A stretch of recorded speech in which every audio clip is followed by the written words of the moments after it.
There is much debate in society regarding the privatization of state institutions, including Sri Lanka Telecom, since the Sectoral Oversight Committee on National Security highlighted the adverse effects to national security if Sri Lanka Telecom is privatized.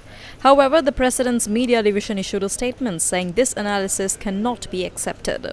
The President's media division stressed that the government has reassured that the policy decision taken will not compromise national security, contrary to what is indicated in the report. Convening a media briefing today, the Centre for Protection of Public Property and Human Rights expressed these views.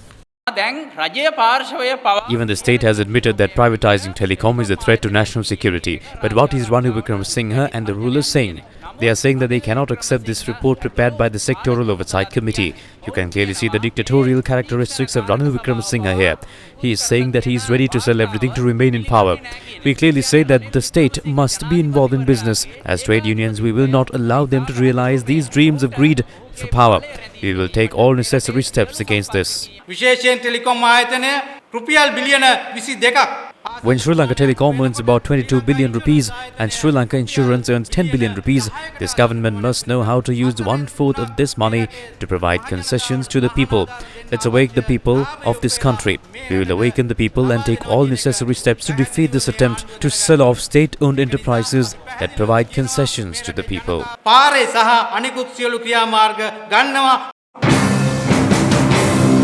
SLPP parliamentarian Namal Rajapaksa said that his party has issues with the privatization of profitable state institutions. I saw that they had spoken about national security. Getting a loss-making institution to make profits is a separate thing, but we have an issue with what it means to privatize a profitable institution. We would have to question as to what is the reason for these profitable institutions to be privatized. How is the investor chosen, and on what basis is the investor chosen? We will have to raise these questions. If we are deciding to sell off these profitable institutions, we need to have a clear vision on these.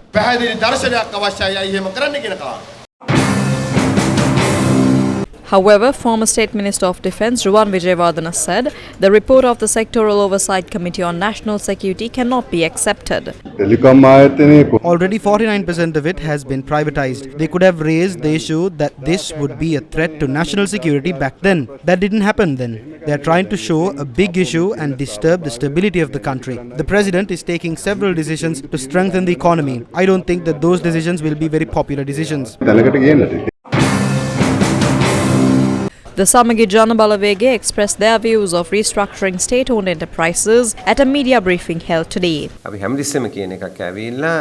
There are certain things that we cannot think only based on monetary considerations. Especially, there are cables, there are other connections with foreign countries, there are various other connections. These cannot be limited to the objections of a single institution because it will affect everyone. We are not of the stance that our security can be sold or entrusted to someone else. We need to take care of our own safety. However, the chairman of the United National Party, Vajira Abeyewardena, said that even after state institutions are privatized, the people of the country will be safe. The government's responsibility is not to run businesses. The general public must be given the opportunity to do business. The government's responsibility is to regulate businesses. The government should not squeeze money out of the general public and then pay salaries to the Petroleum and the Electricity Board. These must be changed. That is what Ranil Wickremesinghe is doing right now. Have no doubt about it. You are safe now. Have no doubt about that. Ranil Wickremesinghe is controlling the country now.